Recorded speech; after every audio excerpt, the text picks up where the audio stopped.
Saudara, di tengah bayang-bayang tapering Amerika Serikat di pasar modal, saham sektor perbankan, lalu teknologi dan komoditas ini paling besar mendapat pengaruh dan juga sentimen.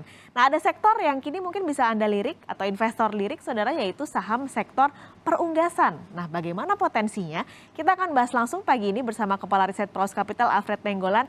Selamat pagi, Bang Alfred. Selamat pagi. Oke, ini ada saham yang sebenarnya ada potensi untuk dilirik di akhir-akhir ini, yaitu saham perunggasan. Betulkah memang masih menarik untuk dilirik oleh investor? Sorry, bisa diulang pertanyaannya, Mbak? Oke, ini apakah Bang Alfred dengar suara saya jelas? Ya, Oke. suaranya sih agak sedikit terganggu ya. Oke, jadi apakah sebenarnya saham perunggasan ini masih menarik, Bang, untuk investor kumpulkan atau dikoleksi? Ya, kalau bicara menarik tentu, kita melihat yang pertama tadi dari sisi result, hari ini juga, pasar mendapat informasi untuk result, emiten poultry terbesar ya, Charon Tokpan dengan kode ticker, CPIN itu membukukan kenaikan laba bersih di kuartal, kedua, 70%-an lebih. Dan ini semakin meyakinkan lagi jika melihat sebelum-sebelumnya emiten-emiten poultry juga yang lainnya seperti Java, Main juga membukukan pertumbuhan laba bersih yang cukup fantastis. Jadi kalau melihat dari sisi result, tentu ini menjadi sesuatu yang cukup baik untuk menjadi perhatian bagi investor karena tadi dalam kondisi yang seperti ini tentu sulit untuk mencari Mhm. emiten-emiten punya pertumbuhan yang cukup baik. Tadi yang disebut adalah resultnya dari kinerja Ya. keuangan. Kita punya ada 4 lah ya Bang, yang cukup besar emiten di sektor perunggasan ini. Ada Java, ada juga Cepin, Main, ada juga yang paling baru adalah WMMU. Selain dari kinerja keuangan yang kemarin cukup baik untuk beberapa emiten, adakah lagi yang harus diperhatikan investor di emiten perunggasan ini? Ya, yang perlu diperhatikan memang masalah klasik di sektor ini adalah tadi kebutuhan mereka terhadap produk impor terkhusus untuk bahan baku pakan ternak. Hmm. Jadi kurang lebih saat ini kurang lebih kisaran sekitar 40% bahan bakunya masih impor. Ini sudah mengalami penurunan ya dibandingkan 4-5 tahun yang lalu yang hampir mencapai 60-70% bahan baku mereka dari impor. Jadi meskipun tadi mengalami penurunan, artinya kalau ditanya apa yang perlu diperhatikan, jadi ketika memang bahan baku masih banyak berasal dari impor, tentu tadi exposure terhadap barang ekspor, barang impor tersebut cukup besar. Seperti misalnya tadi bicara masalah supply chain, dan ini kelihatan kemarin di 2020 ketika terjadi permasalahan supply chain secara global ini juga akan mengganggu. Yang kedua adalah dari sisi nilai tukar atau nilai kurs.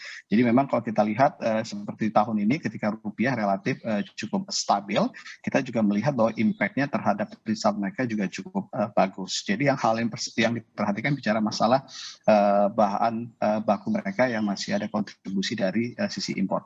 Yang kedua adalah stabilitas harga daging ayam, dan ini memang menjadi permasalahan terbesar yang sangat mempengaruhi performa mereka.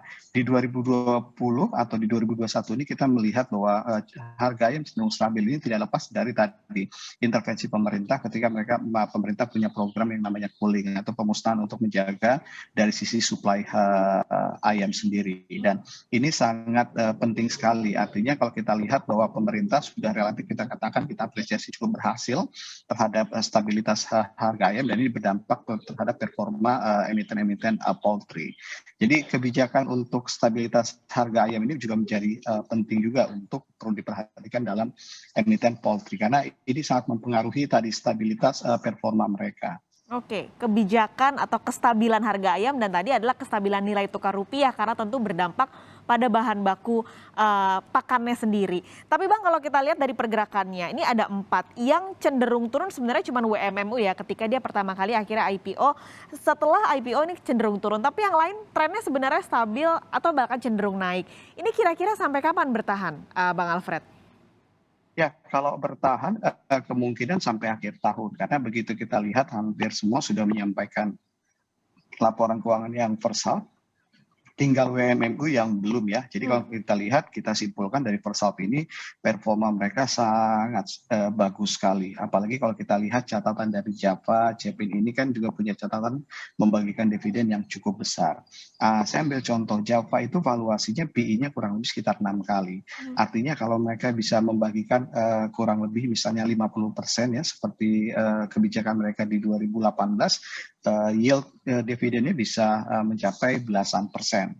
Jadi ini yang akan menjaga juga performa tadi saham-saham selain tadi result di kuartal ketiga, kuartal keempat yang kita perkirakan dengan membaca kuartal satu, kuartal kedua sepertinya tidak akan jauh berbeda, artinya resultnya masih cukup positif. Jadi kalau kembali lagi ke pertanyaannya, seberapa lama ini sentimennya, kalau kita lihat sentimennya masih cukup bagus sampai tahun ini, bahkan tahun depan ketika pemerintah tadi kuncinya bisa tetap menjaga stabilitas harga daging dan juga tadi bahwa supply chain untuk global tidak mengalami gangguan, di tahun depan kemungkinan akan bertambah karena tadi emiten-emiten kita ini cukup berhasil mengalihkan dulu 4-5 tahun yang lalu kontribusi untuk pakan ternak itu bisa sampai 50-60% terhadap total pendapatan mereka.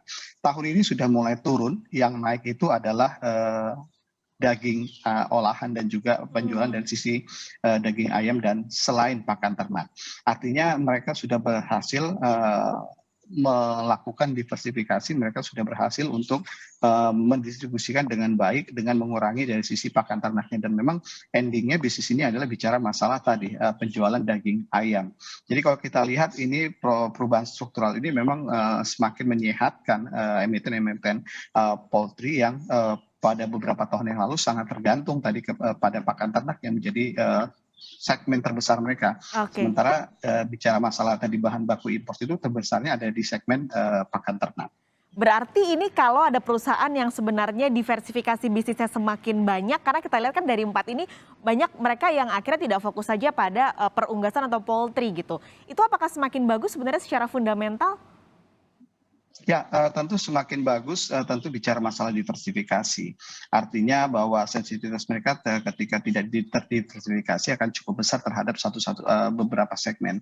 Tapi dengan diversifikasi ini tentu akan sangat bagus dari sisi resikonya. Apalagi kalau kita lihat bahwa endingnya tetap bicara masalah penjualan daging ayam, atau ketika mereka mendiversifikasikan ke misalnya peternakan sapi atau sapi, endingnya tetap bicara masalah penjualan daging sapinya sendiri. Jadi kalau bicara dari sisi hal tersebut, ini memang fokus kepada mengarah juga kepada consumer good, dan kita tahu bahwa dengan produk-produk pokok seperti daging ini bisa dibilang kan elastisitasnya cukup kuat ya, karena memang mereka kategori kebutuhan pokok, dan memang kita porsi untuk konsumsi daging di Indonesia dibandingkan negara lain masih sangat jauh rendah sekali, sehingga ini yang kita katakan bahwa kalau dari sisi prospek ini masih sangat bagus sekali. Tinggal bicara masalah tadi stabilitas performa mereka seperti yang kita sebutkan di awal, performa mereka dipengaruhi tadi bicara masalah bahan baku yang masih ada dari impor, dan juga stabilitas harga daging untuk dalam negeri yang memang sangat bergantung atau sangat berharap dari tadi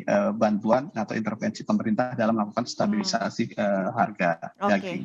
Terakhir Bang Alfred, jadi untuk sekarang lebih baik masuk sekarang atau nanti saja tunggu? Ya, kalau kita melihat dari catatan, kita ambil yang 3 besar, Cepin, Java, Main. Cepin itu valuasinya masih PI-nya 18 kali. Java, Cepin itu PI-nya masih sekitar 6 kali. Jadi kita ngelihat bahwa dari sisi PI valuasinya masih cukup murah dibandingkan emiten rata-rata ini. Jadi kalau ditanya apakah sekarang momen yang tepat untuk masuk, ya kalau kita lihat dari sisi valuasinya masih sangat murah. Kalau kita melihat dari 3 ini, kita memang melihat Java yang menurut kami punya prospek yang cukup bagus dari sisi valuasi dan juga dari sisi pertumbuhan, dan yang ketiga dari sisi potensi untuk perolehan dividen. Jadi untuk harga sekarang juga kita lihat masih sangat murah. Jadi dalam kondisi yang murah tentu tadi bahwa momentum yang tepat juga untuk bisa menjadi bagian dari portofolio para investor, karena dari sisi outlook kita lihat tahun ini sampai tahun depan sepertinya masih cukup bagus untuk sektor poultry kita. Berarti untuk jangka menengah, jangka panjang masih oke dikoleksi, tapi tetap harus ada yang diwaspadai tadi oleh investor, terutama bagaimana intervensi pemerintah pada harga pakan ternak atau pada harga ternaknya. Terima kasih banyak Bang Alfred sudah bergabung di Kompas Bisnis pagi ini, Kepala Riset Pros Capital Alfred Nainggolan. Sehat selalu Bang Alfred. Terima kasih.